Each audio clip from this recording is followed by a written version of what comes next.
I hope this man beats the case.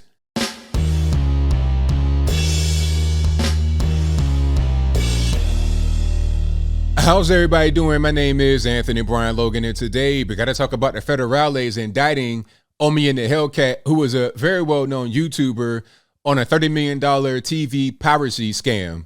Now, you may know who he is, maybe you don't, but I do. I've been following this case for at least about 2 or 3 years now, and I want to cover it because it exemplifies how big the government is, but how inefficient they are, how they're operating on very old laws, but then want to punish guys based on those old laws, although they can't. And they also kind of get embarrassed because they can't get you on the old laws, start trying to make an example out of you. You're on YouTube, flashy, got all kind of money, cars and whatnot. That's not what they like. So I think this is an unjust case, especially in the way they're trying to make it appear to be on the mainstream media. Now, before I go any further, let's roll the clip. In this clip, you'll see local news from out there where he lives in Jersey, which is like right there by the Philly area. You'll hear from him as well. You hear his side of the story and a little bit more context. After we get done watching that, I'll come back. I'll talk about what was said there. Then I'll give you the rest of my 2 cents, my deep detail analysis, and then I'll wrap it on up with a nice bow on top. So without further ado, let's go ahead and roll it. So in South Jersey, it's a pretty famous YouTuber that's made a lot of money, now being accused by the federal authorities of heading a massive digital piracy scheme. Let's get right out to Hank. Sure, and Karen, you might have thought that all of the money that you can see behind me came from YouTube superstardom. Federal authorities say it might be something different as you take a look back there at all the different cars, Corvettes, Lamborghinis, even the Hellcat, from whom our friend gets his name. The man known online as Omi and a Hellcat has a lifestyle envied by 800,000 YouTube subscribers. Now he's got problems you wouldn't wish on your worst enemy, guys. The man federal government better knows as Bill Omar Carrasquillo is facing a slew of charges, from conspiracy to commit copyright infringement to tax evasion and fraud. Omi says he and 2 partners exploited a gray area in the law, and now he says he's the only one getting slammed for it. I found a loophole. I ran through it and I did great. There's other colleagues of mine that are in the same business that I was in. They never got in trouble with the FBI. They're right now, they're getting sued by DirecTV, and the FBI never had any interest in them. And, that's my question to them. Like, how come my colleagues get to run off for $200-300 million and I was the only one targeted out of it? Maybe it's because, we were probably driving down the 95 and they looked over, they make 70 grand a year. Who the hell is this fat guy driving a Lambo? Motivation notwithstanding, the feds are coming with a 69-page complaint that says Carrasquillo's sold stolen cable signals, including premium channel access, to the tune of millions of dollars, largesse that you can see right out here in the yard that Omi has always been too happy to flaunt on his YouTube channel. And there they all are, the cars, the massive house, which Zillow puts at more than $600,000. Guys, Carrasquillo live streamed his arrest on Tuesday morning and was back out of jail in time to speak with our Chris O'Connell out here yesterday afternoon. He's got something, again, like 800,000 subscribers, but O'Connell's full interview with Carrasquillo went online onto YouTube. 200,000 hits in just a matter of hours, guys, and climbing. So, again, it's the stardom that this guy's got. He's got the followers, got the hits, and he's got the lifestyle to show for it. Now he's got charges as well. All right, so you saw that, you heard that. Now, I don't know where to begin. As I said from the beginning, I think, in my humble opinion, the federales are kind of embarrassed here because their laws are outdated.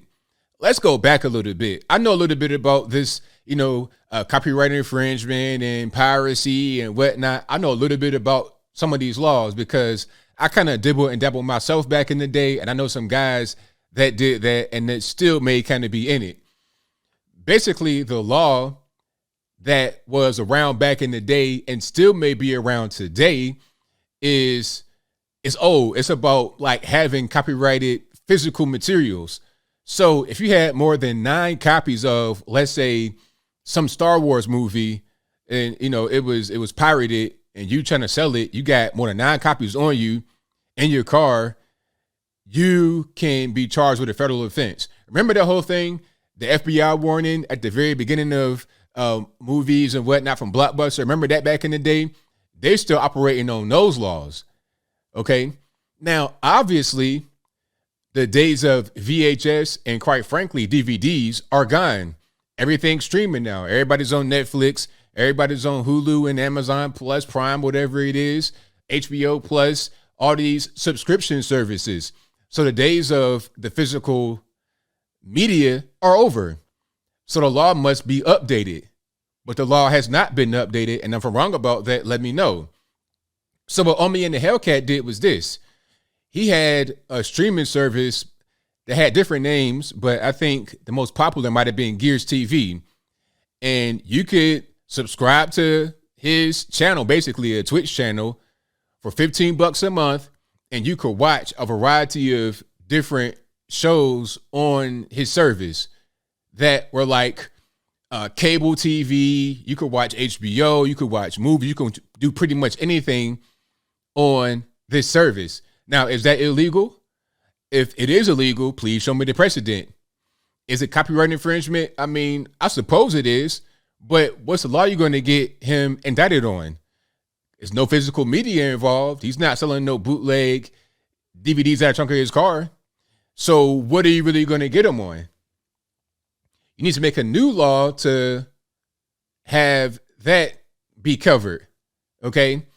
I think it's more about a civil lawsuit because remember a thing called Napster? Napster was, I won't say it was worse, but it was worse.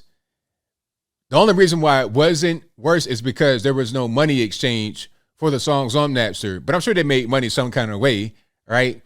If there was any kind of ads or whatnot on the Napster program, they made money. For a lot of you young guys and girls, I'm going to just go back a little bit to explain what Napster was. Now, Napster was this app, well, not a phone app. This is before smartphones. Basically, you go on your computer, download Napster, and you could type in any song, and you could download it for free. And Napster did not actually host any files. It was a peer-to-peer network. So if I have my Napster on in the background, you have yours on, and I don't know, 5 million more people had a Napster on, I can access files from you and you and you and you and download it from you guys, not from Napster. It was a peer-to-peer file sharing network. I could type in any song and download it for free. Now, for that, Napster, they got sued, but there was never anybody going to the penitentiary. There was never no crime or anything like that that was associated with it. And Napster is now basically called Apple iTunes. Basically, it's the same thing. Okay, Napster is the reason why we have streaming services.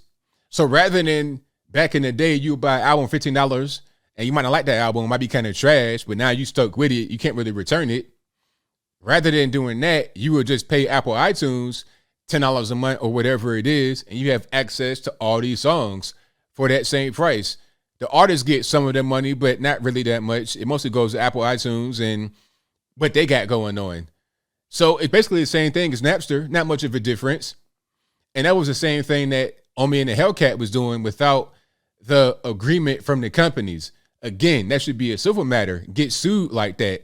As you saw, he was like, hey, some of my colleagues, they getting $200-300 million and all they're doing is getting sued.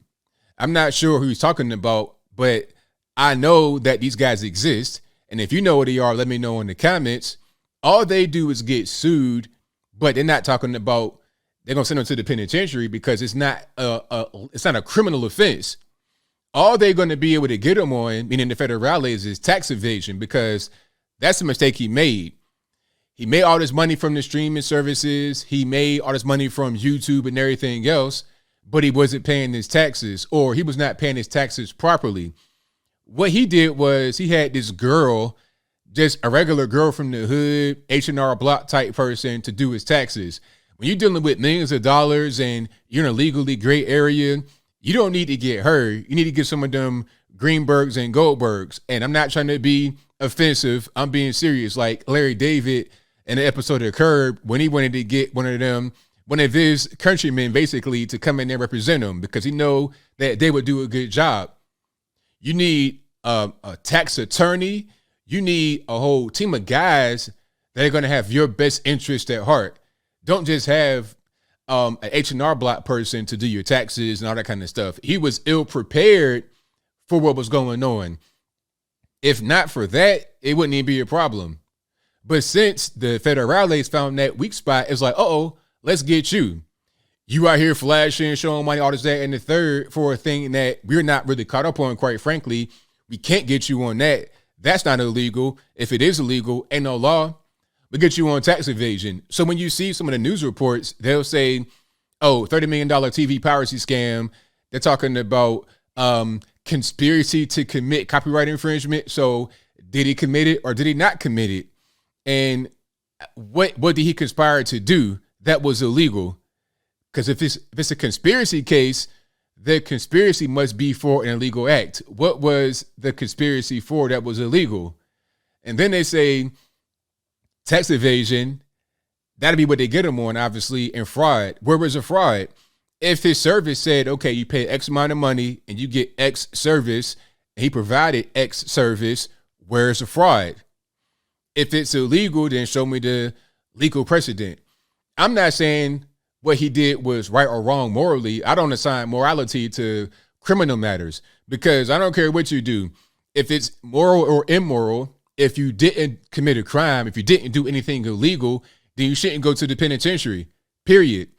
If I think that what you do should be illegal, then I'm a petition to get what you did to become illegal. I'll petition for a law to get put on the books. But I would never say that anybody that did something that's not illegal should go to jail and be serious. You know, I talk about big rocks, little rocks, and whatnot. But if somebody didn't do a thing that's illegal, then they shouldn't go to the penitentiary. I think they're going to get them on the tax evasion because it ain't nothing else to get them on. And they were embarrassed because of their old school laws. But as I close, I want to say this. I think the lesson here is that the government, a lot of times, are behind. They don't understand what's going on. They are not really in the streets connected to what's happening. This is why having, federal government be so involved in everything could be a detriment. We need to have more localized things, more localized government, state governments, and we need to have people that are more competent in positions of power just to make sure things like this don't happen, to where it's no misunderstanding and everything's on the up and up. And again, this should be a civil matter only. It should be about, okay, you did a thing that was not right. You took my intellectual property or whatever the case may be. I'm going to sue you in court. If that's legal, if it's applicable, then that should happen and settle it that way, rather than saying, okay, we're going to send you to jail for however many years because you embarrassed us. That shouldn't be what's going on.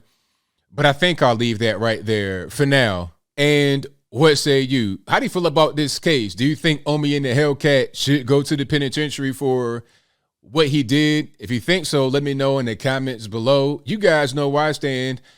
He shouldn't go to the jail or penitentiary or anything like that for what he did because it wasn't illegal. The whole tax evasion thing, I mean, surely they can. I think tax evasion, they should be able to work out a plan with you so you can pay the money back rather than you going to jail. I don't understand why they lock you up and then say still pay the money. I don't really get it. I don't get that part. Pay the money and then that's it. That should be what it is. I mean, you see guys come home from jail all the time. They get bail. They put a certain amount of money and then whatever they did pretty much gets washed away. That should be the same case here, but for some reason it's not. But whatever your thoughts are, please let me know in the comments below. And that's all I got to say for this video. If you like what you heard, please comment, rate, share, and subscribe. Peace.